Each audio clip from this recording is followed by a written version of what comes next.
Welcome everyone. I think we're reaching masses here on a Monday morning. Hope you're all doing well. All right, welcome everyone to this session of the 2020 Virtual Fall Workshop. My name is Karin Farley. For those of you that I don't know, I am so grateful to be here today as the new BLM National Scenic Historic Trails lead, and I will be helping moderate for this next presentation titled How to Better Inventory, Assess, and Monitor. This is the BLM's new National Scenic Historic Trails training effort. I've been in this position for almost 2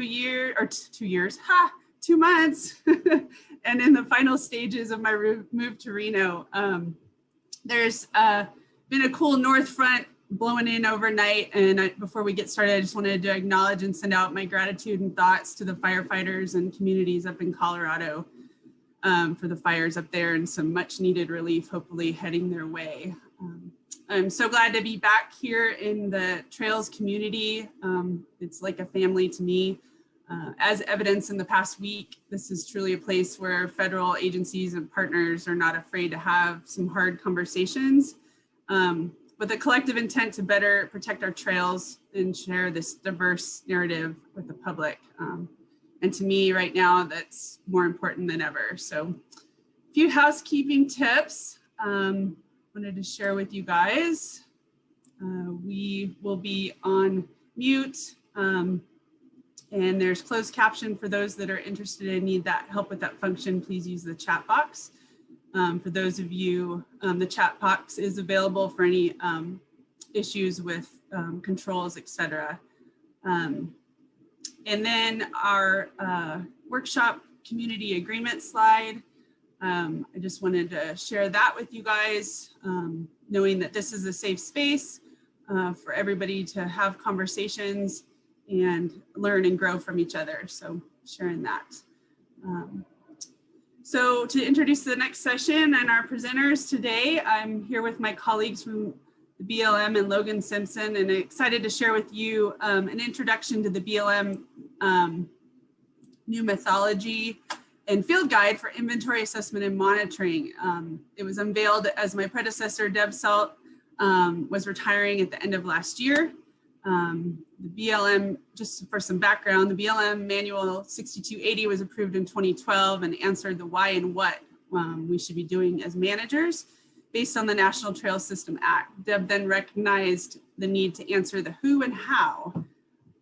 This has led to this methodology. So, and these tools have been designed to help the BLM and other trail managers and partners implement the policies and purposes set forth in the National Trail System Act. Rollout was delayed, just like a lot of things this year due to COVID and the Washington move west for BLM.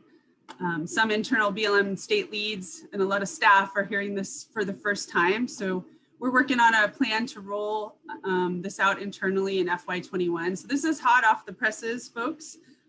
It's an intro, and it's important to know that when developed, it was intended pre-COVID as a 4-day course in the field. We all can agree that field training is often so much better than classroom and or virtual at times. So we're going to attempt to summarize a 4-day training in 40+ minutes today. Our hope is that the audience leaves today with a collective understanding of the large amount of work that's been put in thus far and what's still left to do, that there can be a consistent and repeatable approach to inventory assessment and monitoring while considering the resources, qualities, values, and associated settings found along our national trails and across our jurisdictions that can be complex at times. During the presentation, I just want you to ask yourselves how these methodologies and tips transfer to your trail and how they could possibly improve protection of your trail resources. So without further ado, I'm going to introduce my two colleagues today who will present this information. First up will be Rob Sweeten. Rob currently serves as the Bureau of Land Management Administrator for the Old Spanish National Historic Trail, which is co-administered with the National Park Service. He's also the BLM state leads for Utah for trails. Previously served as the BLM Utah State Office Landscape Architect and Visual Resource Management Lead. So after Rob's presentation, just to lay out our presentation here, we'll take a few short question and answer session, and then Jeremy Call will follow. I'm going to introduce Jeremy now so they can flow with the presentation. Jeremy's a historic landscape architect and certified planner who specializes in documenting, evaluating historic settings, cultural memory, sacred places, site and recreation planning. He works at Logan Simpson and has served as the project manager to prepare this material for you today.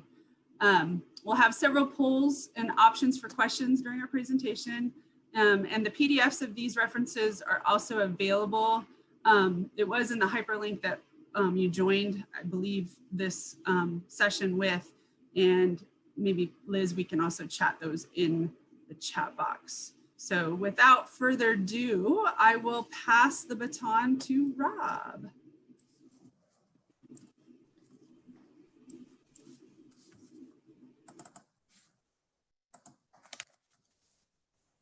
Thank you, Karen, and I look forward to this opportunity to present to this broad audience.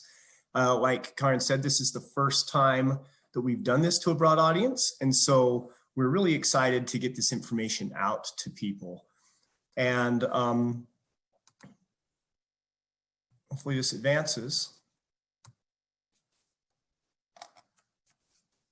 Uh-oh, I need someone to stop sharing. Can people see my screen? Yeah, Yes, we can see your you. screen. Good, Rob. Why is it not advancing? We might be having a glitch. Try your arrow keys sometimes in screen share mode. That's what I'm doing. I'm hitting Odd. Just a moment, everyone. We'll get this moving shortly. Rob, can you try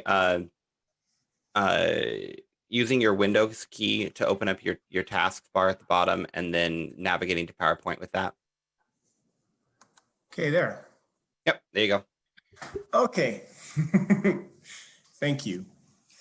So as Karen mentioned, we have a fairly robust training set up, and we have links here at the bottom to those field books and technical references that can be accessed on the web, and we hope you all take a chance to take a look at this. We are going to fly through a lot of stuff. In fact, we're covering in 20 minutes something that we are going to dedicate a full day to in our training. So we hope you just get a little bit of an understanding of how do we develop this approach. We can give you some time-saving pro tips, increase our efficiency, and obviously protect our resources. So why this initiative? You know, as I've worked for the past 26 years in the federal government, I know that we're really good at creating a lot of different manuals and processes, but what we really need to do is get out on the ground and understand what we have. The National Trails System is a complex system that crosses multiple jurisdictions, federal, private, state, tribal, and so the BLM, as the largest land managing agency, really took it upon themselves in this case to come up with a process that gives some uniformity to our inventory efforts. Sometimes it's difficult for agencies or organizations to jump out and come up with something. So there's been a very piecemeal approach to this. But one of the things that we've noticed is that what might be sagebrush to people or a flat desert or an urban setting is really a significant congressionally protected resource. And what we're really striving to avoid is these multiple use activities that occur many times unknowingly on trail resources. And without an accurate inventory and without you can't properly assess. And without an accurate inventory, it's difficult to monitor your resources. And so we felt strongly, particularly as we faced these pressures from various different programs, that this effort to develop an inventory and assessment and monitoring program was critical to the trail resources. And of course, it's an effort to protect those resources.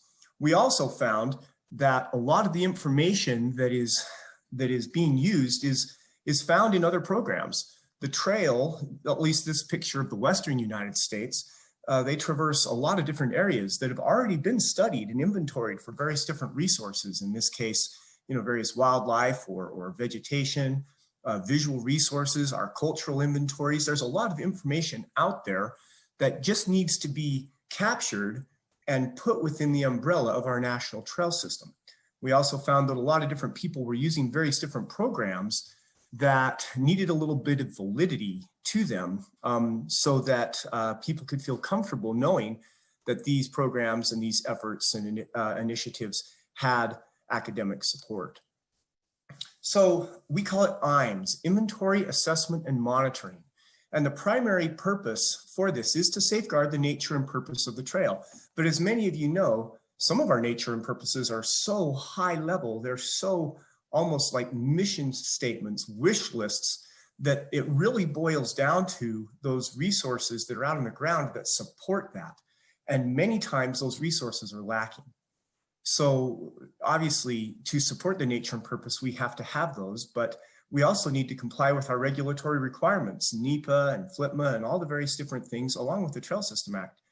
We need to provide a consistent and repeatable, transferable process that helps us improve the management of these resources across multiple agencies and groups.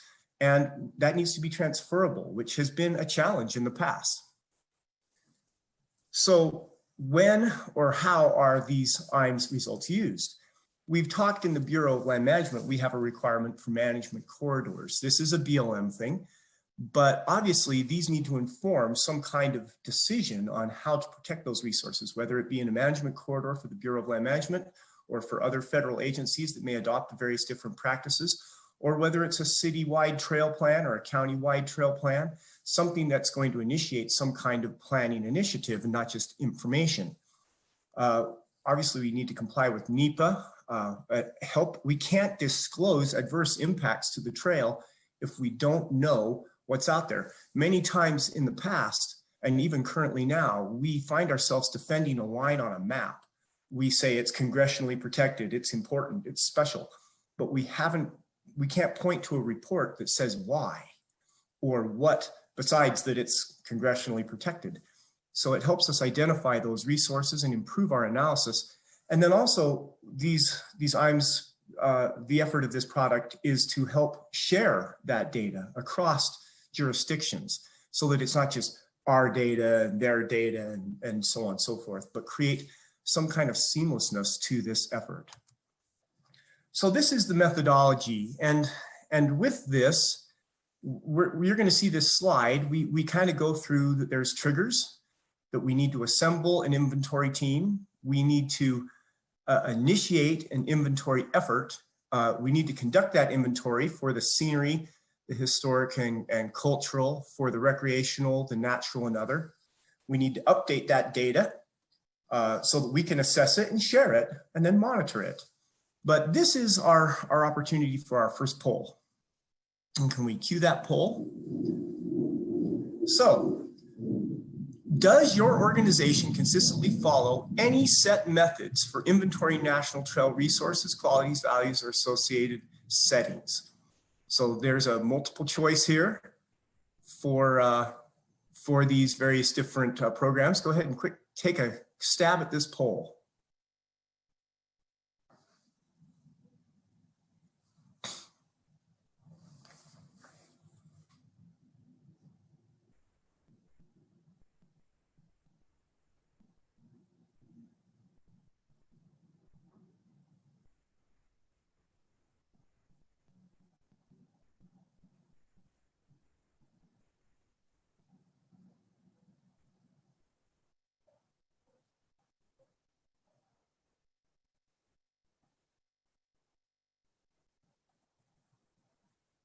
Okay, so I'm seeing some results here that don't surprise me. Keep answering this question if you're still thinking about it. But historic and cultural has traditionally driven our processes. Those tend to be established, ironically, through the National Historic Preservation Act and our 106 process and Smithsonian site forms and all the things that come with that. We obviously do have some established scenic programs, especially within the Forest Service and the Bureau of Land Management. We have well-established inventory processes. And then it looks like recreation's kind of running neck and neck with that. Those tend to sometimes be a little less scientific, a little more user-based and surveys and various different other things, and then natural. So that's interesting. Appreciate you taking the time to fill out that poll. Let's kill that. And so, now I'm not advancing again. Caleb, do we know why I'm not advancing? Probably redirected his focus. Try the Windows key, navigate to PowerPoint again. It needs to be selected. Okay. So the first one we want to talk about here quickly is the trigger. When should an inventory assessment and monitoring take place? And this is interesting because there can be various different owners of this data. And sometimes we stand back and we say, oh, that's trail administration's role. Oh, that's the land manager's role, or the owner's role, or various different things. And sometimes we've grown impatient, and trail associations will go out and inventory things, or private citizens will go out and say, I found where the trail is. And I deal with that all the time as a trail administrator. But really, ultimately, upon congressional designation, these inventories are supposed to start. Obviously, if an administrator is creating high potential routes, high potential segments for a national historic trail or on a scenic trail, we're trying to inventory its alignment or the resources that we're going through. There's an inventory that takes place upon designation. And then within the various different planning efforts, whether it be a countywide plan, whether it be a federal land management plan, there's going to be a need for that inventory data to input the National Environmental Policy Act processes for EISs or EAs, or various different elements. And then ultimately we boil down to that information, which tends to be a little higher level, and we get to, where the rubber hits the road when said power line is proposed, or when a trail planning initiative is at a county level or at a city level or at a federal level in a micro area is initiated, some kind of project, then we need to conduct those inventories. And once again, back to that nature and purpose and those resources and qualities and values that we talked about. And I want to emphasize that we really are talking about the nature and purpose, but as many of you look at that, it's going to be this, it's going to be something that needs the input of an inventory to tooth it out. It's going to say that where we want to preserve and protect the unique, rugged diversity of the terrain that existed, or something of that nature of the setting, but then we're going to have to go out and flesh that out.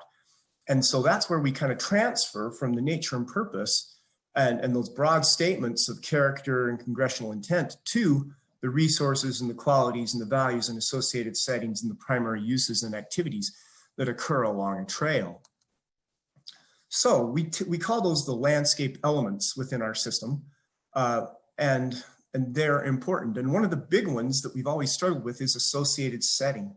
The BLM in their 6250 and 6280 manual have given a definition to that, the geographic extent of the landscape, that element of, and the elements that influence the national trail experience and contribute to the resource conservation and protection. And it may include a variety of different things, but ultimately we need to get to and start to quantify not just a line, but that segment of that route and then the extent of the width of that route associated with that setting. Another important element in these landscape elements is the Trail System Act is primarily a recreational focus. So we need to move, and it's interesting that in our poll that it showed that the cultural was the leading program that we are emphasizing our inventories on, and then we go to scenery and to recreation. And recreation is one of the primary focuses of the Trail System Act. And so when Deb Salt put this program together, she made a concerted effort to make sure that recreation and those other resources were treated on an equal base with the other resources, primarily cultural and visual, that are associated with scenic and historic trails. So a reality check. Many of us, we look at all these things, and this is very, the BLM is very conscientious. I'm very conscientious of the fact that we come out with these academic processes and all sorts of things that take a lot of time, and we have limited resources, both in people and funding and in time. And so, you know, we have this little question that we'd like to ask, and we want to cue the next poll. Okay, so apart from funding, what are your organization's greatest obstacles in inventorying, assessing, and monitoring national trails? And if you're a private entity, look at this through your own, you know, lens of whatever. If you don't have an agency that you're affiliated with, take a look at this and throw down some answers. And choose up to two. Choose up to two.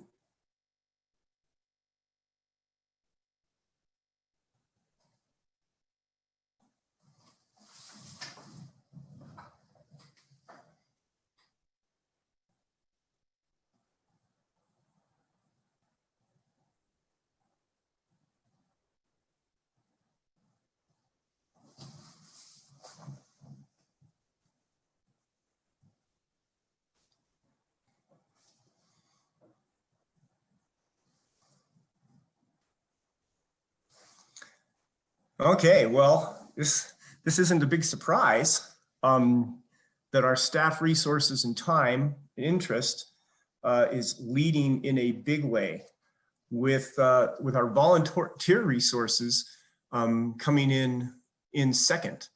And so, you know, and then the lack of knowledge and or training. And I think with the lack of knowledge and or training, as we improve our lack of knowledge and training, we might start to see a few more people that go, hey, this is really cool. I didn't know this. I've seen this happen in the visual resource management program, that we took people that were oblivious to the training and to the program, we trained them and they became champions. They became more interested in the program. So our hope is that by increasing our knowledge and training, we can grow the staff resources, time, and interest. And I think that that's going to happen. But thank you for participating in that. Now let's see if I kill this and I get to advance again. There we go. So after the triggers and the various different things, our process is to initiate the inventory. So obviously we need to assemble a team. I'm not going to spend a lot of time on this, but we need to do our homework. We need to say, okay, what are the management goals within the area? You know, what is our project plan? We need to hold a kickoff meeting. We need to understand and leverage what the existing data is that we have and identify the gaps. Let's not waste any time chasing down information that someone already has collected. Even if they collected it in a little different way, or it's, you know, a few years old. Obviously, we don't want it to be too old, but if it's still reasonably accurate, then we've collected that information. And this is the first key thing that we want to emphasize. And it's one of the major issues that I see, is that we are often in our documents referring to the trail. The resources along the trail are, and we haven't quantified that. We haven't said where that is. The trail, in my case, for the Old Spanish, is 2,700 miles long. There's 4 different branches of it. I mean, we can't just say the trail. So the first thing within this system that our ID team and our efforts need to look at, and I know it hasn't been done, is we need to segment the trail. The trail needs to be linearly broken up into segments so that when we're talking about what the resources and qualities and values are, and if we put a pin on that segment, that's what the inventory is attributed to. And that could be done with unique features of landforms, jurisdictional boundaries, different goals. It could be a high potential route segment, but some of those may even be divided. You may have a high potential route segment that runs through a mountain and then drops down into a valley pass. These resources are different, and so we may need to segment it out. But the first thing we're really proposing to this national audience is that trails can't just be 2,700 miles long in inventory fashion. They need to be broken up into segments. The other thing that I want to point out is that sometimes we have, every trail is a little different, but the congressionally designated route in this case on the Juan Batista Dianza in National Historic Trail in Arizona, we've got the purple line, which is the congressionally designated route that runs right along the river that's choked off with tamarisk. We have the recreational retracement route, and we have an auto route in green. And okay, so where are we going to conduct this inventory analysis from? We get this question all the time. And, you know, don't assume that that congressionally designated route is accurate. It may be a placeholder in the comprehensive plan. It may be right on the historic route. But there needs to be some analysis conducted in that regard. In this case study, the analysis was conducted from the recreational interpretive route, and that's the red line. And so the next step that we do once we segment it, mind you, there's our segment, and we're going to name it, we'll call it the Painted Rocks Petroglyph Site segment, is we need to run a viewshed analysis. We need to start, now we've figured out the linear segmentation of this trail for like landscapes and various things, but what is the width of this segment of the analysis? And a good place to start is, well, what's visible? If it's not visible from that particular trail, then it may not be relevant. Even though, that's an important place to start. So we obviously are going to spend a lot of time in our training on how to conduct this particular level of analysis, how to do it with the appropriate programs and various different other things. But just know that, is it seen, is it not seen, or is it seldom seen is an important element within both our scenic and our historic trails.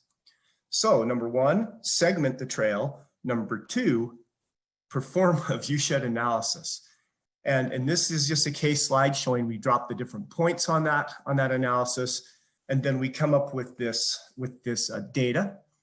And of course, this is a lot more complicated than I'm making it look, but we need to then try to draw a polygon around this and create what we call an inventory analysis unit. And that inventory analysis unit is going to now capture the area that we are talking about in our inventory for that segment. And to help us with that, once again, we could look at land management status, although I like to prefer that we don't. I'd like to look at the resource without those lenses on. The relevant resources and qualities and values, we may look at the high potential route segments and high potential sites. Or if this is a scenic trail, where are our high use areas? Where are those locations that are close to urban centers? Where are the different things that would help us understand how we want to inform that information? So here's our polygon, our inventory analysis unit for this particular trail. Now, once we have done that, once we have identified the quantifiable boundaries of our inventory unit, for lack of a better word, we need to inform that what are those landscape elements that are within it. What are the resources, qualities, values, and associated settings and primary uses that are within that? And we need to conduct that inventory. In the BLM system that Jeremy Call worked so hard on and Logan Simpson has done such a great job, and Deb Salt informed, we really focused on scenery, cultural, historic, recreational uses, and natural and other. Those were the key elements that need to be inventoried. And we need to identify the minimum inventory required to fill that in. And where are the gaps, like we said about earlier? We then need to use that information to help assess what the impacts or effects may be from a proposed action or from planning alternatives, whether that be at the federal level, at the private level, at the city, county level. And then we need to share that information. And we really want to emphasize that this program puts a strong emphasis on sharing. And I know a lot of people in this audience are frustrated sometimes because they want that information and it can tend to be locked up. But our goal is to have this in an information database that can be shared. And so then, that it's all consistent and, we have that good information. This is all very complicated stuff, data, and we've been struggling with data and the minimum necessary, fields that need to be filled in and what's most reliable and relevant, but they need to be something that can fill in the gaps and be shareable. And last but not least, one of the things that it may be a big ask, but what we're trying to do and what Jeremy will cover when he doesn't have a whole lot of time to cover it in the next section is that we've tried to identify accepted methods and programs that are already out there so that we're not just using something that people make up. I remember once in the field for wild and scenic rivers, we were asking, no one had ever seen this particular drainage. And we grabbed the range con and we said, how scenic is that drainage? And he goes, it's not, it's kind of scenic. And we're like, well, we can't put that in a report. Kind of scenic. What, according to Raymond Carling, the range con, this drainage is kind of scenic. That's not an accepted method.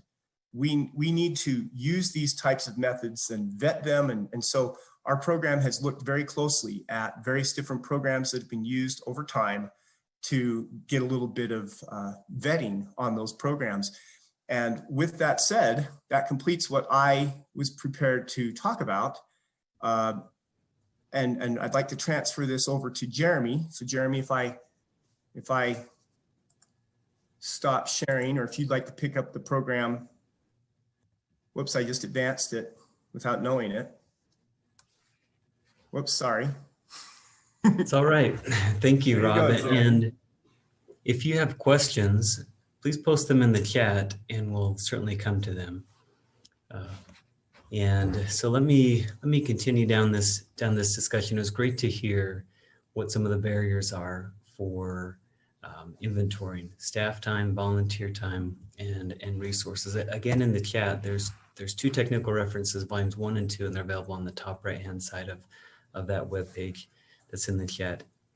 What I'm going to do is go quickly through the 4 landscape elements and highlight where can you find information to close those data gaps. Again, the gap is if the nature and purpose says that this resource is essential to the trail and you look at your baseline data and you can't find a good way to document that, then you've got a gap. And we've got some suggestions for how you can quickly close those. And so we hope to reduce the amount of staff time, increase your knowledge, and have this be an essential help for you.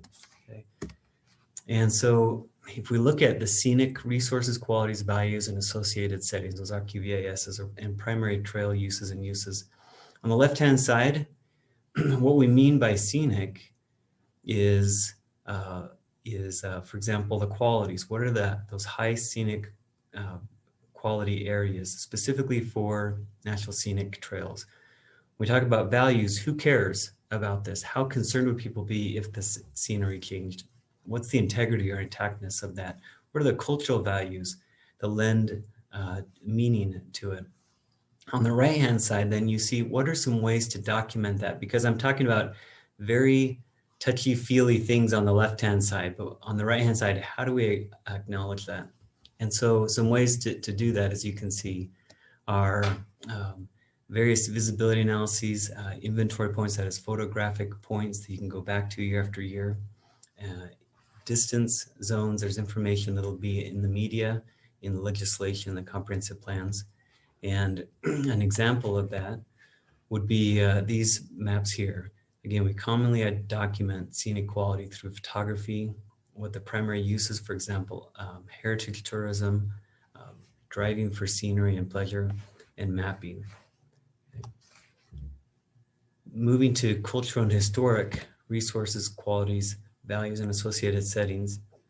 On the left-hand side, you see what those resources and qualities would be. Often they're the built environment or remaining artifacts and archaeological sites. Jose Gonzalez gave a great presentation twice last week on how important cultural influence is and bringing in the diversity of all of those values into this discussion, which is likely a gap in most national trail inventories. So on the right-hand side, where can you find that information, right? It does require some looking, but there's a way to pair that with each. In the technical reference 1, we have hyperlinks for where a number of national databases are that can quickly help you get to those reference materials on the right-hand side. Settings is a key gap in most historic trails. That is, what's that historic setting that gives this a sense of a vicarious experience? And so on the right-hand side, here's some ways to do it. And we've provided a description of how scenic integrity could be done across all federal jurisdictions. We can certainly rely on the accepted methods that each jurisdiction has. But if you're looking for other common ways to do that, you're welcome to use what's recommended. Recreation and travel. So as we look at those, we're looking largely at visitor infrastructure on the left-hand side, but there's so many less tangible qualities about, for example, solitude, discovery, joy. How do you capture joy, right? And the ability for self-realization. That's another area on the right-hand side where there's reference materials and indicators that can help you be able to document those. Indicators are key because you want to inventory measurable data that you can return to in the future, a year, 5 years, 10 years from now, and be able to use the same methods to be able to track that indicator over time. And so a number of these, like the National Survey on Recreation and the Environment, or the number of special rec permits, or the facility management software, et cetera, give you a basis for comparison in the future. Also the setting, it's not just the physical infrastructure, but the context that recreation occurs in is really key. And you can see some of the overlap. If we've already documented scenery, either in the historic or cultural section, then you can pull that information in here as well. Okay. We've got a great table in every landscape element. It's called the best available blank data sources. And there's links and a quick table to be able to pull that information. Okay. And then lastly, natural resources, qualities, values, and settings. On the left-hand side, here's what could be inventoried.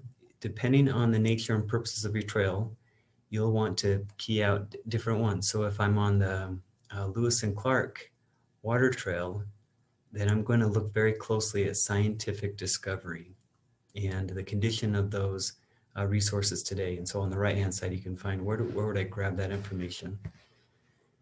Once you've pulled all that together, then in a single place, it's important to update any corporate records. So for example, if you've re-recorded a historic site, then you want to update the SHPO, State Historic Preservation Office record.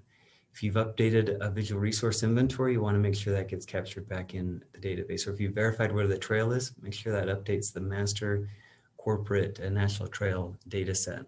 Okay.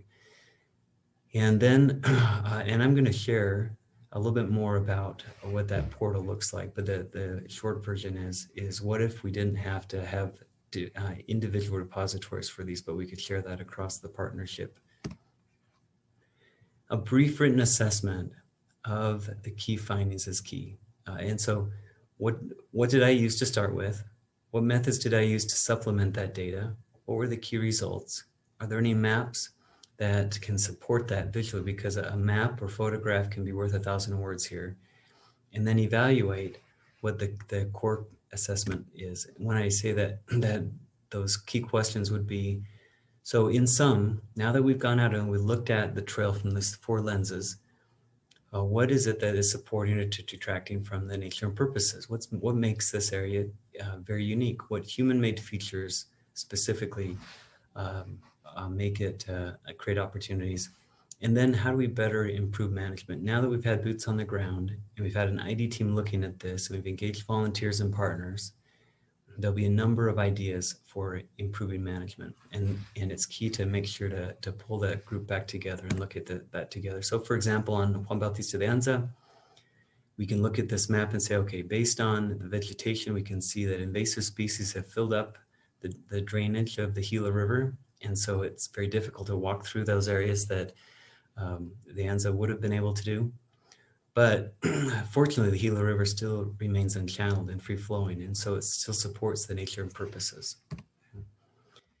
Now let's come to a way that we can use GIS to our advantage. You've seen how powerful GIS is, and we didn't have these tools a decade or 2 ago. So BLM is prioritizing funding toward a new web portal that could allow multiple agencies to all share and upload and edit data. There's a number of good resources out there today. Many trail associations maintain their own individual websites. The National Park Service has a terrific visitor access point where the cartography is inspirational and it's directed towards the end user. But there's not yet an effective web portal that works for us, for the technicians and the managers. And so if time allows in the Q&A, be happy to share an example of what that looks like. Of course, there's certain things that couldn't be shared, shouldn't be shared, for example, cultural resource sites. Let's pause here, and I'm really grateful to see some questions coming up, which we'll prioritize in just a moment. But let's go to poll number 3. We'd like to understand if BLM created a shared map application to host the best available national trail data, how would you use it? How would you use it in an interactive format? Go ahead and choose up to 3. We want to understand what are the 3 most beneficial ways to you if we took the leadership on that.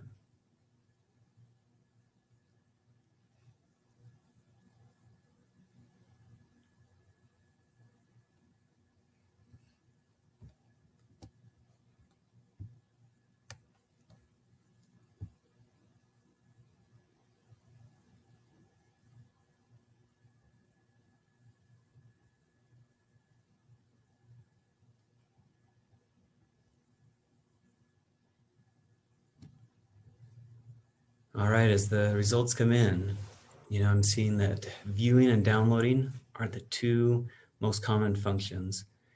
There are some who, of course, would want to use the information to upload new data, and that's where the real value comes in. If we can all be using one database or portal to be able to share and upload new data or to prepare reports, then we're all working off of the same script. Very fewer would need to edit, and you're right, we'll certainly be developing permission levels, and we have a white paper of what that could look like. So very good. I think this is really helpful as we move into the Q&A. Let me touch, as we move to a close, on monitoring. Again, because you've established indicators early on in your data collection that you want to track over time, okay, then your assessment confirms how useful those indicators were and do they help improve management. Then in the future, you just go back and check on those monitors to see if you're moving in the right direction.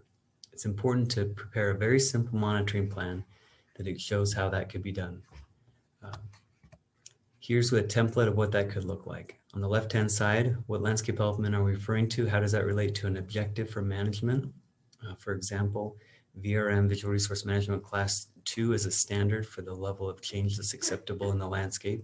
How it would be documented, where we would measure that, and what units we would do, and how often we'll need to go back and do that. And so in summary, and I know we've sped through 4 days of training, but what we hope is we've given you an overview of what some of those IAM best practices are. And you can begin to probably have had ideas about how could I do this on my own trail. You might feel a little overwhelmed, and if that's the case, we can work with that. We wanted to get the conversation started at this conference as we're rolling it out through the BLM field offices as well, and put these reference documents in your hand.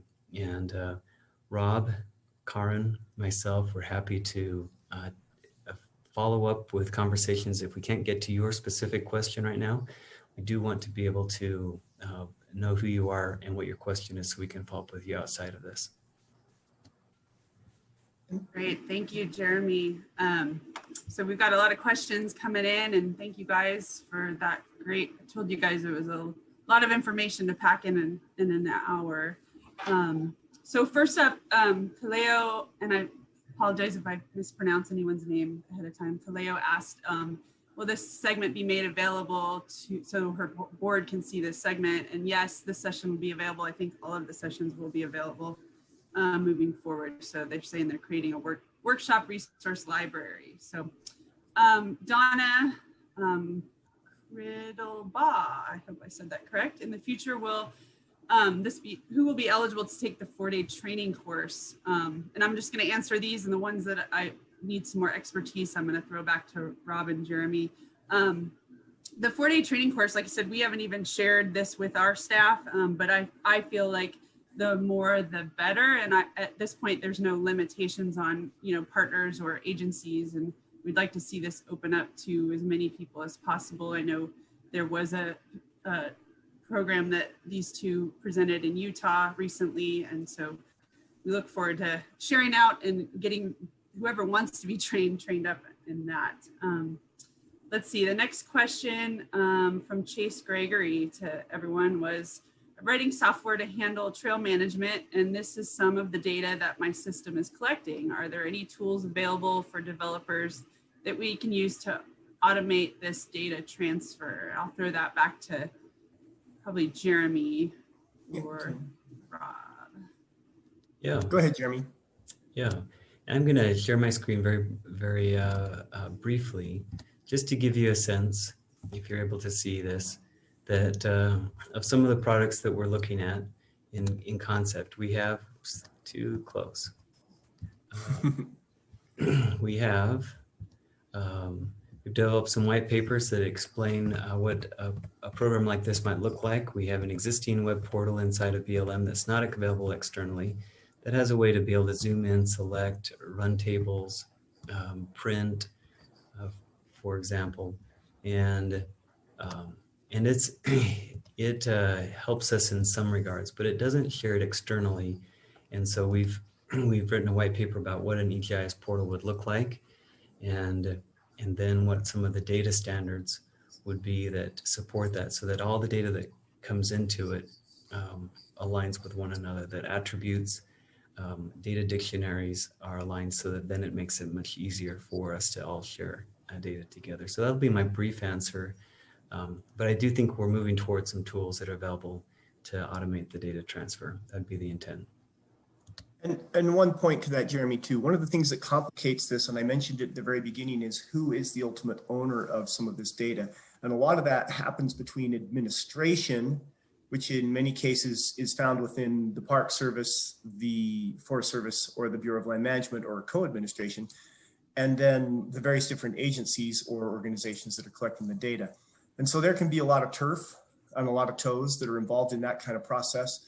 So this, one of the things that we're saying, at least the Bureau is saying, is that we want to try to break that down so we have a common place to share the data, that can be generally accepted. So I think the emphasis of this program is to share data, not to, be overly concerned about vetting it for its accuracy. Obviously, things like location of the trail, things like, important things like what is the condition of the setting, they need to be vetted by, in many cases, administration. So that's an important threshold to meet. All right, thank you guys. A lot of good questions here. We'll try to get as many in as possible. One question real quick, have these manuals been shared with any of our partner organizations? I think this is the first large share. So I think there was probably some rollout initially the beginning of the year, but I think this is the start of getting the word out and sharing it out. So I'm not aware of any partner organizations as of yet, but some probably have seen it, but not widely spread. I do want to express my gratitude to the Arizona Scenic Trail Association and the Juan Bautista de Anza Association and the National Park Service, the Amatores, as a group who helped us to pilot these manuals and to go out in the field and kick the dirt together and test some of the concepts. So sure appreciate their support and involvement. Let's see, let's go to Dan Carter. Hi, Dan. This process looks similar to optimal location review process that is used on National Scenic Trails, National Scenic and Historic Trails. How does the IM and OLR inform each other, work together? How does IM work with planning tools from other agencies? One of the key things is that we talked about using accepted methodologies. And one of the things that IMS does is that it doesn't necessarily, bless one program. We want to try to emphasize particular programs that we feel are vetted.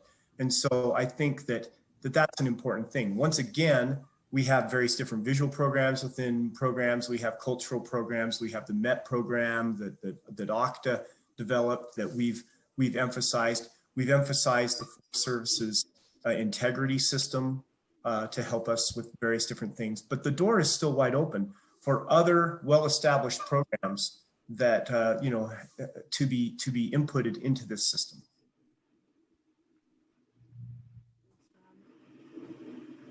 Okay, let's go to a different type of question here from my friend Ron. What does BLM most need for additional funding and other resources to improve and expand this program? And I'll say first that thanks, Ron, for the question. And that's something that has been a concern for me just coming from the field most recently and understanding the massive loads that our field staff are under.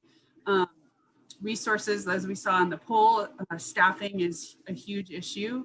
And so I think, with Great American Outdoors Act passing, we've got all this deferred maintenance funding to come in for our assets. And one of the big questions that I've been asking is, well, how do we, if we don't inventory, how do we know our assets? And so kind of which came first, the chicken or the egg, and the funding is there. We just have to figure out how to get it. And one of those big pieces is staffing to get this information in the system. And that's just what I'm focusing on as a program lead. And I'll throw that out to Rob or Jeremy to add anything further. Yeah, Karen, I will say that one thing that we could be benefited from is that there's several different ways things are inventoried.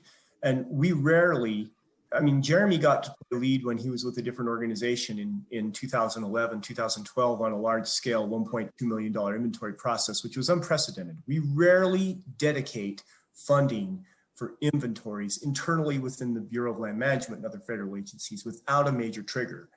And that would be associated with the planning efforts, major project. And one of the things that this organization and all of your organizations can help us with is to make sure in your comments that these inventories are included in those major trigger efforts. Comments and in your communications with leaders across the various different agencies. Also, we also get a lot of our information from third-party contractors when a proposed action, when we move further down the ladder, is proposed. Transmission lines, solar arrays, all of those different things. Those trigger these inventories, and they're done by contractors funded by those project proponents. And that's another great way to get trail information. Okay. Let's see, I think we have time for one more question and then we'll wrap it up here. Thank you, Rob. From Jack Pritchard, how do you measure subjective elements of a trail, such as joy, for example, in recreation and travel? Do you find that different people visit these landscapes for different reasons? I would say yes. How do you rectify this in inventorying these characteristics? And Rob, I saw that you gave a short answer in the chat, but if you wanted to just elaborate or bring that to a yeah, and I'd love Jeremy to throw out this. He's got a lot of exposure as well, but I have a lot of experience in this from visuals. And that is, I remember a bridge that was built across the Colorado River, and everybody loved it because it was for pedestrians and for bikers and everything else. And I guarantee you that if it had been built for a mine across the road, they would have thought it was the blight of the Colorado River. We need to work to remove that subjectivity from our analysis. And we can't, it's hard to use joy and other things of that nature as a quantifiable, baseline. So we need to work with those defensible systems so that when we do face the scrutiny of a proposed action, when we do face fast track projects that are, $2.2 billion and we're going to try to say no to it because we're going to ruin someone's joy, that's not going to work. We need to have defensible systems, and that's what the focus of IAMS is to give us those systems. We need to be able to do our homework and dig down and use some kind of defensible program. Jeremy, you want to add to that? Yeah, and Jack, you've been on the cutting edge of some of the sensitivity level analyses in the Bureau, and so I did use the word joy intentionally because it is so subjective, and we've got to look at the right-hand side of the slide and identify how do we document this over time in a consistent way so that we can defend that. Jack, I think you'd be a great one to partner with us and continue to refine those measures. I did want to give a shout out here as we move to a close to Christopher Dowse, who I see is on the call. He was the lead for the Federal Highways Administration and provided funding for developing these manuals and has been a terrific partner as well. So thank you, Christopher. Great. Thank you, Jeremy and Rob. All right, so we are at the top of the hour, end of the hour, folks. And like I said, lots of information in 60 minutes. Please reach out if you need further or want further information. We weren't able to get to all the questions, so I appreciate everybody's thoughtfulness and questions. We really want to get to them all, but I think that there will be somehow a way for us to answer them and get them back to the folks that are asking. I want to say thanks to my colleagues, Rob and Jeremy, for their kindness in the last 2 months in my new position and helping me get up to speed, and then also for the information in the presentation today. Thanks for all the attendees, and remember to